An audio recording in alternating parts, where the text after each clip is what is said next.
Baik, baik. Assalamualaikum warahmatullahi wabarakatuh. Perkenalkan, nama saya Mela Nurziah dengan NIM 210535158 dari Prodi Pendidikan Ekonomi Fakultas Ekonomi. Di sini saya dan teman saya yaitu Mursidatul Dini dengan NIM 210530088 akan membacakan materi mengenai perubahan organisasi yaitu tugas pengantar manajemen. Kepada Dini saya persilakan untuk membacakan materi pertama. Baiklah, saya akan membacakan materi pertama, yaitu mengenai kekuatan penyebab perubahan. Berikut ada beberapa penyebab perubahan organisasi. 1. Faktor internal. Perubahan yang disebabkan karena faktor dalam atau faktor internal dalam suatu organisasi. Perubahan ini terjadi karena adanya konflik atau permasalahan internal, seperti perubahan tujuan, perubahan jumlah personil, menurunnya semangat kerja. Masalah tersebut dapat diatasi dengan cara pengambilan keputusan dari seorang pemimpin organisasi, menentukan kebijakan baru dalam suatu organisasi untuk mengatasi masalah tersebut. 2. Faktor eksternal. Perubahan organisasi yang disebabkan oleh faktor luar organisasi, seperti regulasi pemerintah, kondisi ekonomi, tindakan pesaing. Perubahan eksternal ini akan menghambat pertumbuhan dan perkembangan organisasi dalam mewujudkan tujuan dan cita-cita organisasi. Faktor ini dapat diatasi dengan cara kerjasama antar organisasi untuk mewujudkan cita-cita bersama dengan kesepakatan yang telah dibuat sebelumnya. Selanjutnya, mengenai penolakan dan proses dalam mengelola organisasi. Penolakan terhadap perubahan, menurut Robin, ada 6 faktor sumber penolakan organisasi, yakni kelembapan struktural. Jika terjadi perubahan dalam organisasi, kelembapan struktural yang mengandung kestabilan individu-individu yang sudah stabil dalam pembentukan organisasi dengan begitu lama akan menjadi resisten terhadap perubahan yang terjadi. Yang kedua, fokus perubahan terbatas. Jika perubahan yang terjadi dilakukan pada subsistem dalam organisasi, maka fokus perubahan secara organisasi tidak akan terwujud secara utuh. Hal ini juga akan menghambat proses perubahan. Yang ketiga, kelembaman kelompok. Seperti halnya kondisi kelembaman struktural, maka di sektor ini kelembaman kelompok yang sudah mapan terbentuk akan menghambat proses perubahan. Yang keempat, ancaman terhadap keahlian. Perubahan organisasi dapat mengancam keahlian kelompok-kelompok khusus, misalnya dengan diperkenannya sistem operasi komputer yang baru, maka akan mengancam keberadaan pelaksanaan sistem sebelumnya yang sulit mengadaptasi kebijakan pengguna sistem baru tersebut. Yang kelima, ancaman terhadap hubungan kekuasaan yang mapan.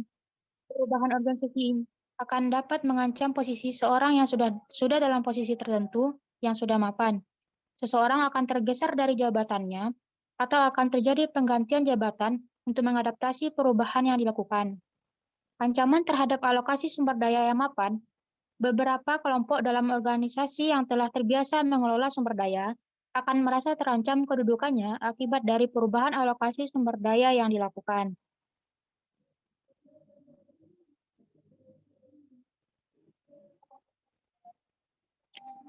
David dan Newton dalam buku Hussaini Usman tahun 2008 mengungkapkan bahwa ada 3 jenis penolakan terhadap perubahan organisasi, yakni yang pertama, penolakan logis. Berdasarkan alasan nalar dan ilmiah, penolakan ini ditimbulkan dari waktu dan upaya yang diperlukan untuk menyesuaikan diri dengan perubahan, termasuk tugas pekerjaan baru yang harus dipelajari. Yang kedua, penolakan secara psikologis. Berdasarkan emosi, sentimen, dan sikap, penolakan ini berkaitan dengan sikap dan perasaan pegawai secara individual tentang perubahan. Mereka mungkin khawatir akan sesuatu yang tidak diketahui, tidak mempercayai pimpinan atau manajer, atau merasa bahwa rasa aman mereka terancam. Yang ketiga, penolakan secara sosiologis.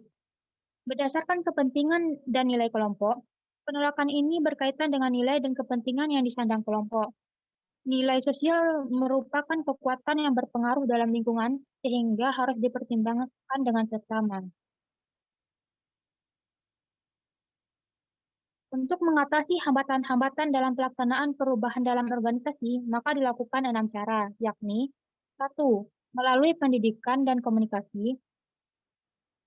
Dengan melalui pendidikan dan komunikasi, penolakan dapat dikurangi dengan komunikasi yang sehat antara manajemen dengan karyawan untuk membantu mereka melihat logika perubahan. Dengan demikian, karyawan dapat menerima dan memahami mengapa perubahan dilakukan dalam tubuh organisasi. Kedua, mengundang partisipasi. Dengan berasumsi pada individu dalam organisasi mempunyai keahlian dan andil yang sama dalam kemajuan organisasi, maka sepantasnya mereka diajak serta berpartisipasi dalam kebijakan perubahan organisasi. Keterlibatan mereka akan meminimalisasi penolakan-penolakan individu dalam organisasi. Yang ketiga, memberikan kemudahan dan dukungan. Supaya pengurangan tingkat penolakan juga dapat ditempuh melalui pemberian kemudahan dan dukungan kepada karyawan.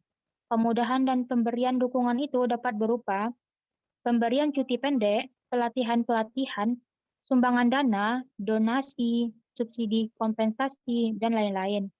Dengan maksud agar setiap orang dalam organisasi merasa nyaman dengan perubahan yang terjadi.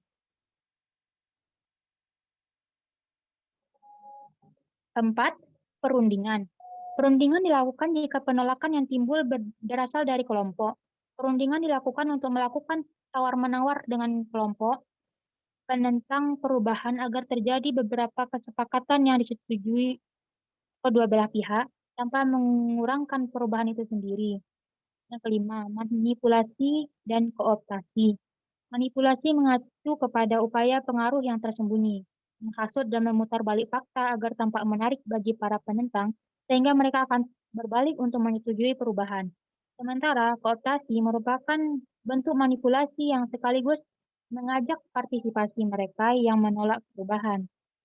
Yang keenam, pemaksaan. Terakhir dalam daftar langkah ini adalah pemaksaan, yaitu menerapkan ancaman atau unjuk gigi kekuatan langsung terhadap para penolak perubahan. Berikut pemberian sanksi atau risiko yang akan diterima penolakan kebijakan perubahan.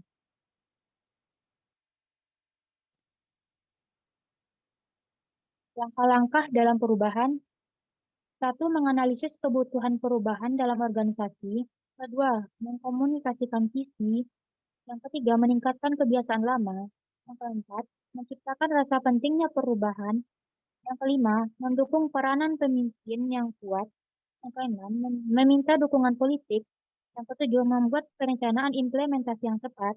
Yang kedelapan, mengembangkan struktur yang tepat. Yang kesembilan, mengkomunikasikan perubahan dengan melibatkan anggota dan sikap yang jujur. Yang ke-10, menguatkan dan melembagakan perubahan.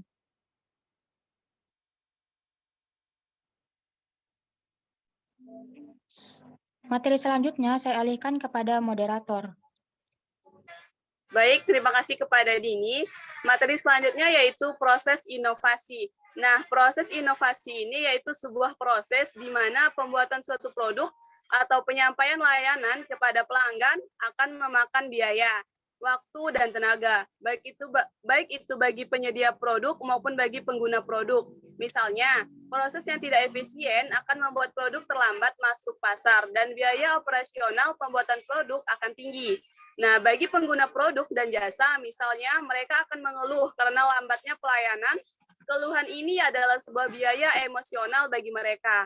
Lalu, dalam operasional, sebuah organisasi harus melakukan proses kerja untuk memperoleh efisiensi atau proses menemukan yang sama sekali baru dengan proses operasi yang lama demi membuat loncatan dalam organisasi hasil kerja.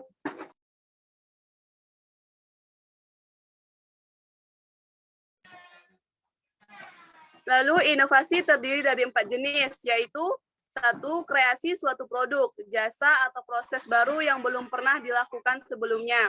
Konsep ini cenderung disebut revolusioner. Contoh penemuan pesawat terbang oleh Wright bersaudara, telepon oleh Alexander Graham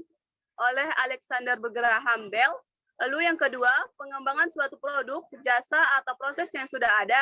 Konsep seperti ini menjadi aplikasi ide yang telah ada berbeda. Misalnya pengembangan McD oleh Ray Kroc. Lalu yang ketiga, peniruan suatu produk, jasa, atau proses yang telah ada. Meskipun demikian, duplikasi bukan semata meniru, melainkan menambah sentuhan kreatif untuk memperbaiki konsep agar lebih mampu memenangkan persaingan. Lalu perpaduan konsep dan faktor-faktor yang sudah ada menjadi formulasi baru. Proses ini meliputi pengambilan sejumlah ide atau produk yang sudah ditemukan dan dibentuk sehingga menjadi produk yang dapat diaplikasikan dengan cara baru. Misalnya sintesis pada arloji oleh Casio.